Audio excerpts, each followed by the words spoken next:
Jetzt.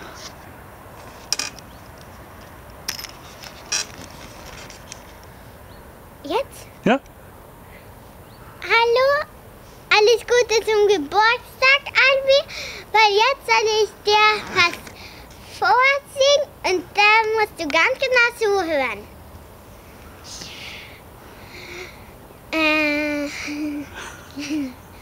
Min far han en søppelmann, en søppelmann, en søppelmann. Min far han en søppelmann, og vet du hva han sier? Æsj, æsj. Min mor hun en baker, baker. Min mor hun en baker, og vet du hva hun sier? Æsj, æsj, nam-nam. Min søster en frisør, min søster en frisør, og vet du hva hun sier? Æsj, æsj, nam-nam, krølli, krølli. Min bror han en cowboy, min bror han en cowboy, og vet du hva hun sier?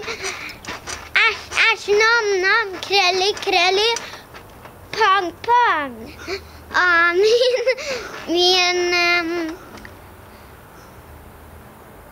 Jeg en skrikerunge, og jeg en skrikerunge, og vet du hva han sier? Æsj, æsj, nam-nam, krølli, krølli, pang, pang.